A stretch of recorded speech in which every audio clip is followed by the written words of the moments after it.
Hello everyone, नमस्ते, सत श्री अकाल, अस्सलाम वालेकुम। काफ़ी देर के बाद आज फिर दोबारा हम हमारी कम्युनिटी चैनल में एक प्रोग्राम लेके आए हैं जो कि जॉब कीपर के हवाले से है। हमारे साथ आज अकाउंटेंट राजेश वर्मा हमारे साथ हैं फ्रॉम AU टेक से। हम उनसे आज इंफॉर्मेशन लेते हैं कि जॉब कीपर अभी चूँकि गवर्नमेंट ख़त्म कर रही है सून अगले महीने से, तो उसके बारे में कुछ इन्फॉर्मेशन जो कुछ दोस्तों ने अपने कंसर्न शो किए थे, कुछ उनकी इन्फॉर्मेशन चाहिए थी, तो उसके बारे में मैंने कहा चलो एक प्रोग्राम करते हैं और लोगों को इन्फॉर्मेशन देते हैं। इसके बाद हमारे और भी प्रोग्राम आते रहेंगे क्योंकि अब काफ़ी लंबे गैप के बाद दोबारा हम शुरू हुए हैं और आप हमारा प्रोग्राम भी देखें। कोई इन्फॉर्मेशन आपको चाहिए तो हमें ईमेल भी कर सकते हैं हमारी community2020@gmail.com पे, और हमारा फेसबुक पेज भी है हमारी कम्युनिटी। तो कोई भी आपको कंसर्न हो, लोकल कम्युनिटी के हवाले से कुछ इन्फॉर्मेशन चाहिए हो, आप हमें मैसेज करें। हम पूरी कोशिश करेंगे कि ट्राई टू बेस्ट कि आपको अच्छी से अच्छी और बेहतर तरीके से इन्फॉर्मेशन दे सके। तो अभी हम स्टार्ट करते हैं और पूछते हैं राजेश से। राजेश जी कैसे हैं? बढ़िया, आप कैसे हो? एक लंबे अरसे के बाद आपसे मुलाकात हुई। कोविड में या तो आप छुप गए थे या हम घर से नहीं निकले। हाँ, बस वही है, लॉकडाउन है तो फिर लॉकडाउन फॉलो किया है और होपफुली अभी बाहर है उससे, तो जो लोगों के डाउट्स हैं वो क्लियर करते हैं। चले, हाँ जी, बस वो मैं जॉब कीपर के वाले से पूछना था कि ये सुना है मार्च में खत्म हो रही है, तो इसके बारे में क्या इन्फॉर्मेशन आपके पास? करेक्ट है। बेसिकली क्या है कि जो मॉरिसन गवर्नमेंट है, स्कॉट मॉरिसन, उन्होंने पीछे डेटा कलेक्ट कर रहे थे। जैसे जॉब कीपर में उन्होंने बैंकों से डेटा कलेक्ट किया लास्ट 6 मंथ्स में और काफ़ी बिजनेसेस ने रिपोर्टिंग भी करी है। तो उससे उनके हिसाब से जो है कि ऑलमोस्ट जो है $200 बिलियन लोगों ने लास्ट 6 to 7 मंथ्स में सेव किए हैं, मोर देन प्रीवियस ईयर। अच्छा, मतलब पहले से ज्यादा कोविड को सेविंग, कोविड के चक्कर में लोगों ने बेनिफिट नहीं, सेविंग करी है। अच्छा, जैसे अगर बैंकों में पहले सेविंग $1 थी, ऑन एन एवरेज लोगों की $201 है। Okay, that means $200 billion, percentage wise बता रहा था, $200 बिलियन एक्स्ट्रा लोगों ने सेव किए हैं compare to last year. Okay, तो उससे क्या हुआ है कि भाई गवर्नमेंट को ये लग रहा है कि अगर जॉब कीपर हटा भी देते हैं तो ये सेविंग यूज करेंगे लोग, इवन इफ उनके पास जॉब नहीं है। अगर ये सेविंग कम होती तो शायद जॉब कीपर पे मे बी एक छोटी मोटी एक्सटेंशन मिलने के चांस थे, लेकिन अब मोर और लेस कंफर्म्ड है। तो बेसिकली ये मार्च को एंड हो रहा है और जो लास्ट फोर्टनाइट है वो है 28 मार्च। 28 मार्च तो वो फोर्टनाइट लास्ट होगी। 15th से लेके 28 मार्च की जो फोर्टनाइट है उसकी जो पेमेंट है वो बिजनेसेस को और जो जॉब कीपर वाले लोगों को है, जिनको जॉब कीपर मिल रहा है, क्योंकि अभी जो ये सेकंड एक्सटेंशन है जनवरी टू मार्च की, तो इसमें जिन्होंने रजिस्टर करना था वो तो हो गए, जिनका बाकियों का तो टाइम चला गया। तो March 28 will be the last fortnight where they will receive this payment. तो दैट इज मोर और लेस कंफर्म्ड। जो पैसों की बात करके आपको लगता है गला ड्राई हो जाता है, जिससे आप साथ साथ ग्रीन टी पीते रहते हैं। तो बस इसमें एक दो चीजें और है कि भाई जॉब कीपर तो मोर और लेस श्योर ही है, चांस बहुत कम है बिकॉज काफी सेविंग हो गई है लोगों की और इकोनॉमी भी पिकअप हो रही है। जो हमारे चीफ इकोनॉमिस्ट हैं, जो मास्टर्स ने कहा है कि जॉब रिकवरी भी ऑन द वे है, नॉट फुली रिकवर्ड, थोड़ा परसेंटेज अभी और बाकी है, बट जो है 5 आउट ऑफ द 8 स्टेट्स और टेरिटरीज जो है उन्होंने दिसंबर के मंथ में एम्प्लॉयमेंट में अपटेक देखा है। तो बट या so job keeper is going to go away mostly, but हो सकता है कि गवर्नमेंट एक certain sections of the economy जो है, जैसे कि हॉस्पिटैलिटी सेक्टर है, उसके लिए समथिंग कॉल्ड हॉस्पो कीपर शायद करे। अभी कंफर्म नहीं है, बातें जो है हो रही हैं। ठीक है। और टूरिज्म सेक्टर जो एक्चुअली बहुत ज्यादा हिट हुआ है बिकॉज इंटरनेशनल ट्रैवल जो है ब्लॉक है। लोकल के भी काफी फैक्टर है, लोकल का भी हुआ है। लोकल के लिए बीच में गवर्नमेंट में $200 के वाउचर्स भी इशू किए थे, जो इंस्टेंटली जो है मतलब ट्राई करने के पहले ही लिटरली खत्म हो जाते थे सेकंड। मेरा ख्याल है कि अपना बता दे देखने वालों को कि मार्च में वही 200 वाउचर्स का दोबारा ऑप्शन आ रहा है, जो कि सेकंड था ना, तो सेकंड वाला अभी उन्होंने दैट्स गुड। तो वो मुझे जरूर बताइएगा, मेरा मिस हो गया था। और तो टूरिज्म सेक्टर के लिए शायद टूरो कीपर टाइप का कुछ सिंपल है कि ये हॉस्पिटैलिटी और जो टूरिज्म सेक्टर एक्चुअली काफी सीवियरली अफेक्टेड है, और इनको शायद गवर्नमेंट कुछ जॉब कीपर टाइप की इनके एम्प्लॉयज को या बिजनेसेस को सपोर्ट करे, बट जो नॉर्मल बिजनेसेस हैं उनके लिए जॉब कीपर जो है that is going to close on 28 March. So इसका मतलब अभी फिर क्या ऑप्शंस होगा इनके पास, जो जॉब कीपर जिनको मिल रहा था अब खत्म हो जाएगा, तो वो फिर जॉब से कंटिन्यू उनको सैलरी आनी शुरू हो जाएगी एज यूजुअल पहले थी, या कुछ इफेक्ट पड़ेगा, या जिनके नहीं काम कर रहे हैं या काम खत्म हो गया, इधर पॉसिबल कि कंपनी जब अब तो कंपनीज को जॉब कीपर मिल रही है वो आगे एम्प्लॉयज को दे रहे हैं, अब जब जॉब कीपर आना बंद हो जाएगा तो पॉसिबिलिटी कोई चांस ऐसा है कि जिसका बिजनेस इफेक्ट हो अपना शट डाउन करके लिक्विडेशन करके चला जाए कि जी अब जॉब कीपर आनी बंद हो गई है तो दैट्स इट। हाँ, ये तो डेफिनेटली एक स्ट्रॉन्ग पॉसिबिलिटी है, क्योंकि अभी ये जो एम्प्लॉयमेंट का जो रिकॉर्ड है, कभी एम्प्लॉयमेंट अफेक्ट नहीं हुई। हाँ जी, ठीक है, ये सारी चीजें उस बेस पे है कि भाई लोगों को जॉब कीपर मिल रहा है। हालांकि काफी हद तक जॉब कीपर मार्च क्वार्टर में लोगों की अपटेक कम हो गई है, एलिजिबिलिटी कम हो गई थी, काफी लोग एलिजिबल नहीं थे, तो लेकिन डेफिनेटली टू सम एक्सटेंट जो है जॉब कीपर हटने के बाद कुछ employers, hopefully not too much, ज्यादा लोग नहीं होंगे, लेकिन डेफिनेटली एक स्मॉल परसेंटेज ऑफ एम्प्लॉयर जरूर होंगे जो बिजनेस जो है वो अपने प्लान को रीथिंक करेंगे कि या तो बिजनेस बंद कर दें, बट मेरे हिसाब से वो इतना फ्रेजाइल सिस्टम तो नहीं होना चाहिए, बट ये हो सकता है कि कुछ लोग कुछ एम्प्लॉयज कम कर सकते हैं। सही। तो बट पॉसिबिलिटीज हैं। तो जो जॉब कीपर बंद होने के बाद क्या, ये क्वेश्चन जो आपने पूछा उसको हम दो तरीके से या दो एंगल से देख सकते हैं। एक तो जो एम्प्लॉयर है उसके पॉइंट ऑफ व्यू से, पहले मैं उसके पॉइंट ऑफ व्यू से बात करता हूँ। तो एम्प्लॉयर्स के लिए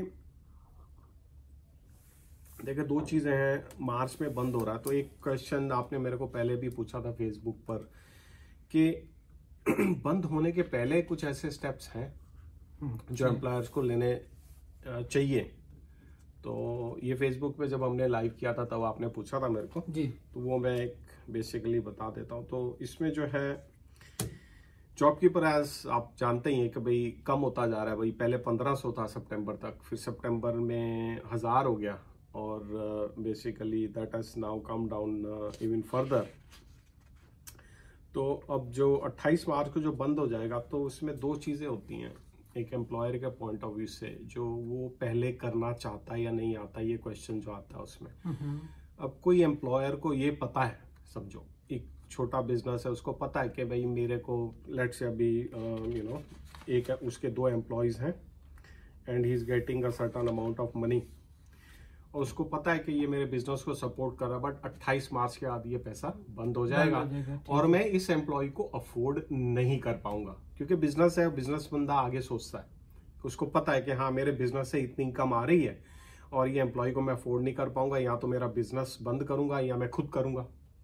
तो अगर उसने ये डिसीजन ले लिया कि हाँ मैं ये एम्प्लॉय नहीं रख पाऊंगा, तो उसमें फिर दो चीजें होती हैं। कुछ एम्प्लॉयज ये सोचें, और ये बहुत इंपॉर्टेंट है, कोई सोचे यार गवर्नमेंट से पैसा आना है तो मैंने तो उसको देना है, तो उसको मैं फरवरी में क्यों रखूं, मैं मार्च में निकालूंगा उसको। सही है, ठीक है ना, जब तक आ रहा है जब तक आ रहा है तो मेरी जेब से तो कुछ नहीं जा रहा, 1.5 महीना और काम करवा लूंगा। सही है। तो टू सम एक्सटेंट वो सही भी है, क्योंकि 1.5 महीने के लिए उसको काम मिल रहा है, तो वो गवर्नमेंट से सपोर्ट मिल रही है उतनी। लेकिन एक चीज उस बंदे को ध्यान ये रखनी पड़ेगी कि जब एक एम्प्लॉय छोड़ता है, तो अगर तो वो कैजुअल एम्प्लॉय है तो आप उसको जो नोटिस पीरियड है उसको बोल के आप यहाँ इमीडिएटली भी बंद कर सकते हो, जो आपकी एग्रीमेंट है उससे कि भाई आपने कल से नहीं आना, परसों से नहीं आना, नेक्स्ट वीक से नहीं आना। लेकिन जो परमानेंट एम्प्लॉयज हैं उनको आप स्ट्रेट अवे नोटिस नहीं दे सकते, क्योंकि उसमें बहुत सारी बंदिशें होती हैं। उसमें आपके अवार्ड्स होते हैं, आपकी एग्रीमेंट्स होती हैं, ओके, और उसके बेस पे आपको फॉलो करना पड़ता है। तो उन लोगों के लिए जो है, आप ये देखो कि 1.5 महीने की जो एनुअल लीव है, जो सिक लीव है, वो एक्रू हो रही है और वो जॉब कीपर से पे नहीं हो रही। तो चलो आपका तो आप सोच रहे हो कि जीरो खर्चा है, लेकिन जीरो खर्चा तो गवर्नमेंट सपोर्ट कर लेगी, लेकिन जो 1.5 महीने की या 2 महीने की एनुअल लीव है या दूसरी लीव है, जब वो जाएगा तो आपको वो पे करनी है। नहीं, उसमें काफी सारे एम्प्लॉयज के मैंने देखे, जैसे अभी रिसेंटली क्या तो स्नेक लॉकडाउन था जो छोटा सा 5 दिन का किया था गवर्नमेंट ने, उसमें मोस्टली एम्प्लॉयज को उन्होंने एनुअल लीव दी। हाँ, वो अलग तो स्टोरी है। ऐसा वो तो बेबी खत्म हो चुकी है पहले, अगर किसी का प्लान होगा 5 दिन तो इज नथिंग। सही। तो इवन ये जो यूज अप हो गई उसकी नहीं है, जो 1.5 महीना है बाकी उस पीरियड में 1.5 महीने में ऐड हो रही है वो। सही है। तो वो जो ऐड हो रही है वो एम्प्लॉयर की रिस्पॉन्सिबिलिटी है, गवर्नमेंट की नहीं है। जो पहले यूज हो गई वो अलग बात है। 1.5 महीने में समझो 20 दिन की अगर एनुअल लीव साल में अगर मानते हैं हम, ठीक है ना, तो ऑन एन एवरेज 1.5-2 दिन उसकी बन जाती है। और अगर हाईली पेड एम्प्लॉयज हैं तो फिर वो एक कॉस्ट बढ़ जाता है। अगर आपके बहुत नंबर ऑफ एम्प्लॉयज है तो मल्टीप्लाई हो जाता है कि भाई 1.5-2 दिन अगर महीने का 2 दिन भी मान लिया हमने 1.5 महीने में बने, तो 10 एम्प्लॉय के 20 दिन मतलब 1 मंथ की सैलरी।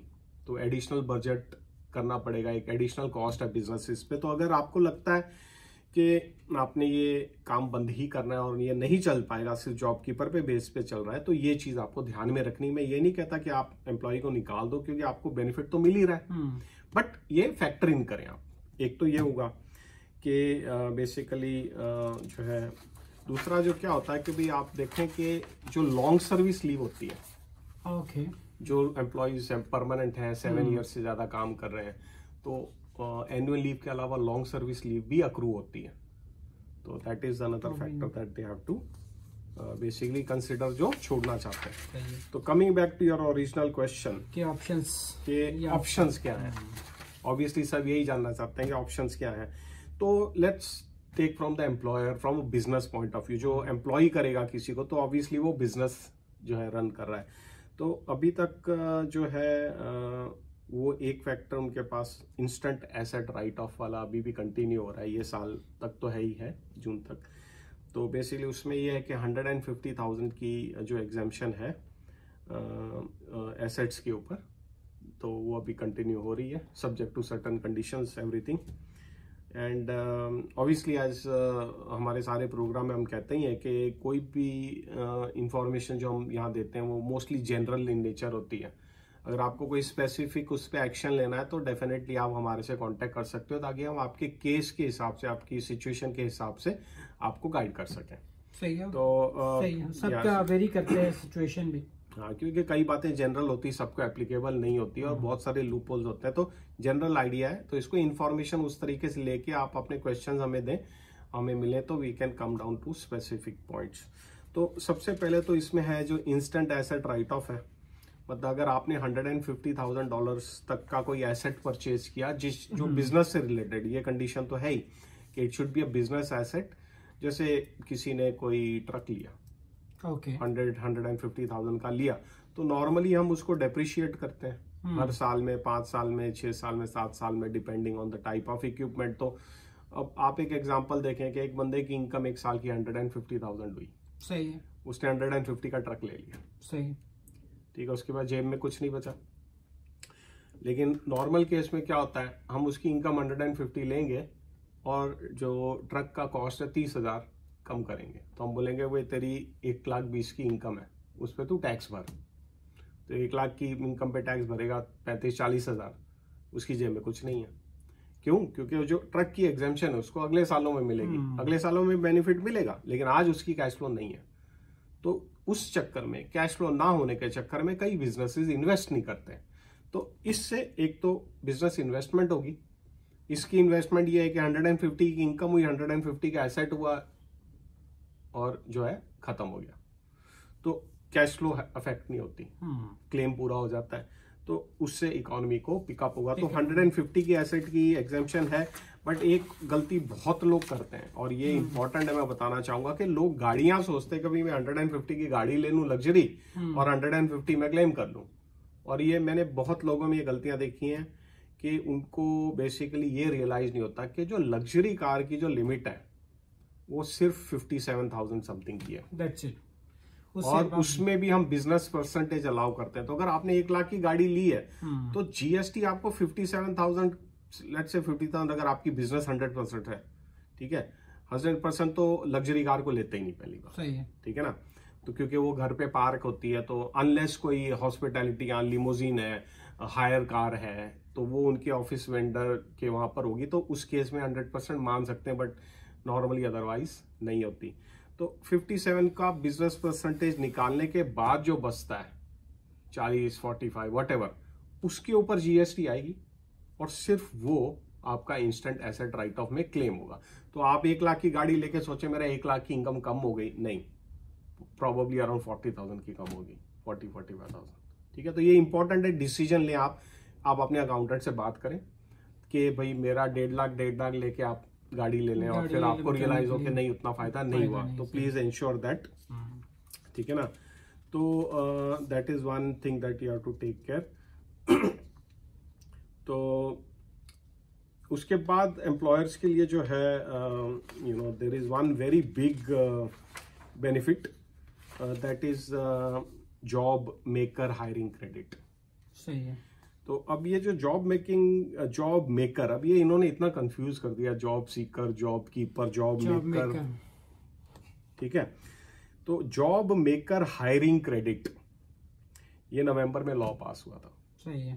ठीक है, और बेसिकली ये बजट का पार्ट था। 2021 में गवर्नमेंट ने अलॉट किया था, 6 अक्टूबर को इन्होंने इसको ऑपरेशनल किया था पिछले साल। तो इसका स्टोरी जो थी ये थी कि भाई बहुत सारे एम्प्लॉयर्स जॉब कीपर के लिए एलिजिबल नहीं थे, टर्नओवर उतना डाउन नहीं हुआ, 30% मिनिमम था, किसी का 25% हुआ या 20% हुआ, तो वो एलिजिबल नहीं थे जॉब कीपर। तो उनके लिए गवर्नमेंट ने इस तरीके से रखा कि अगर आप एक फ्रेश एम्प्लॉय करते हो, नया एम्प्लॉय रखते हो, ये नहीं कि एग्जिस्टिंग वाले को निकाल के फिर रख लिया। अच्छा, ये क्वेश्चन लोगों ने मुझे पूछा है कि भाई मैं अपने एम्प्लॉय को फायर कर देता हूँ, 1 हफ्ते बाद रख लेता हूँ। सही है। तो वो तो स्कीम बन जाएगी, और स्कीम तो आईटीओ कभी ना कभी पकड़ ही लेगा। और तो बेसिकली जो है जो यंग इंडिविजुअल, और स्पेशली ये एज पॉइंट ऑफ व्यू से इन्होंने इसको क्राइटेरिया किया। तो मैं थोड़ा सा आपको ये बता देता हूँ कि ये कोविड को हेल्प करने के लिए गवर्नमेंट ने निकाला था अक्टूबर में।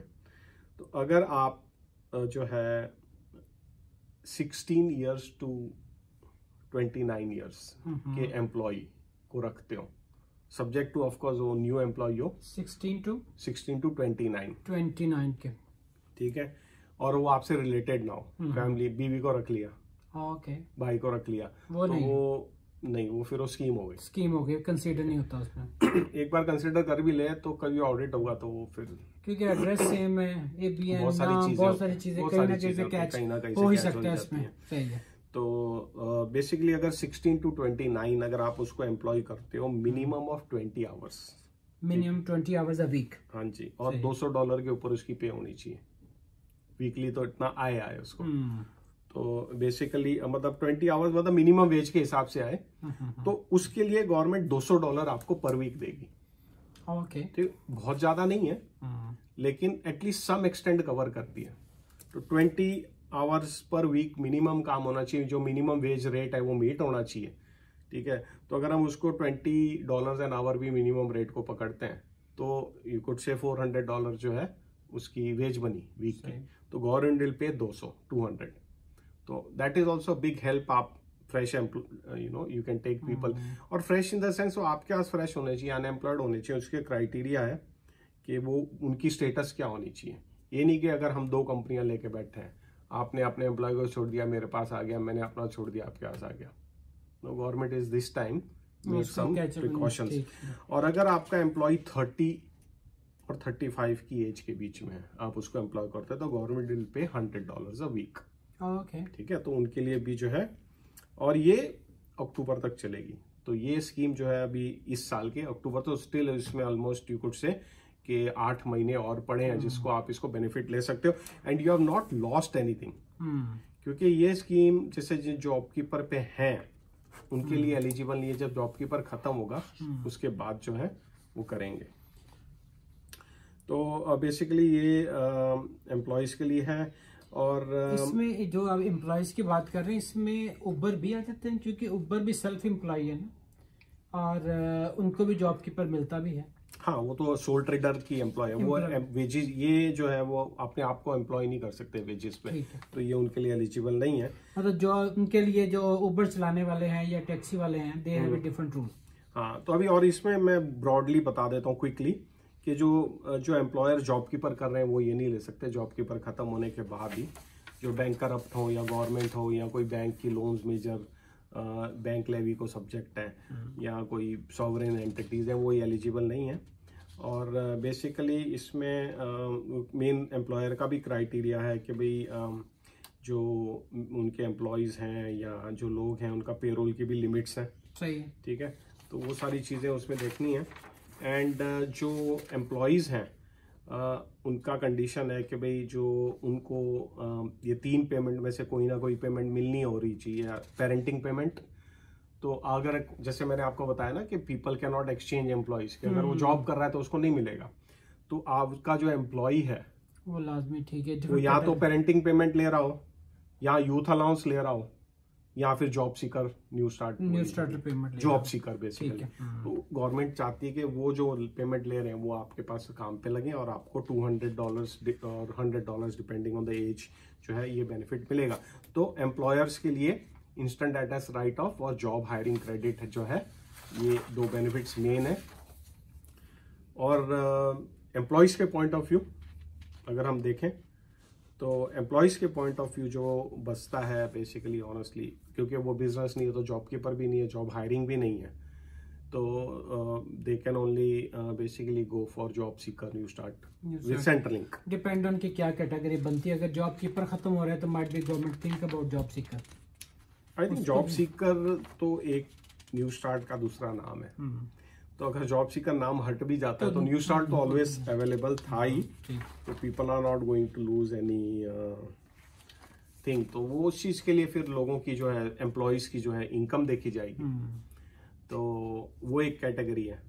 और वो फिर सेंट्रलिंक के रूल्स फॉलो होंगे ज्यादा कि भाई इतनी इनकम अलाउड है या व्हाटएवर, जो भी हर किसी के अपने सर्कमस्टांसेस हैं, हालात हैं, उसके मुताबिक जो आपके सोल ट्रेडर बिजनेसेस हैं वो ये कैटेगरी में नहीं आएंगे, वो बिजनेसेस की कैटेगरी में। तो वो या तो इंस्टेंट एसेट राइट ऑफ हो गया, तो या उबर में भी लोग करते हैं कि भाई टैक्सी चलाने के लिए लोगों को हायर करते हैं, सही है, तो फिर वो जॉब हायरिंग में वो देख सकते हैं। अच्छा, तो बस बेसिकली जॉब कीपर क्लोज हो रहा है, एम्प्लॉयर्स के लिए इंस्टेंट एसेट राइट ऑफ है और जॉब हायरिंग क्रेडिट के ऑप्शंस बचे हैं। आफ्टर मार्च जो है अक्टूबर तक चलेगा जॉब हायरिंग, और एम्प्लॉयज के लिए job seeker new start Centrelink that may be the only option at this point in time. बाकी you never know, things change, economy कैसे पिकअप करती है। सही है, थैंक यू सो मच जी, बहुत शुक्रिया, धन्यवाद आपका, आपने इतनी अच्छी इन्फॉर्मेशन दी। होप हमारी कम्युनिटी के हवाले से और भी किसी को कोई कंसर्न हो, लोकल कम्युनिटीज़ के कोई ऐसे इश्यूज जो हम उनके लिए कोई अच्छा मौका प्रोवाइड कर सकते हो, कोई सजेशन दे सकते हो गवर्नमेंट से पूछ के या लोकल अपने लेवल पे किसी काउंसलर से, किसी काउंसिल के साथ मिलके, तो ज़रूर बताइएगा, हमें फीडबैक भी दीजिएगा। सून हम अनदर प्रोग्राम लेके आएंगे जो कम्युनिटी के ही किसी इशू के हवाले से होगा, तो होप सो कि जल्दी मिलते हैं आपको। Thank you for having, thank you जी, थैंक्स फॉर कमिंग।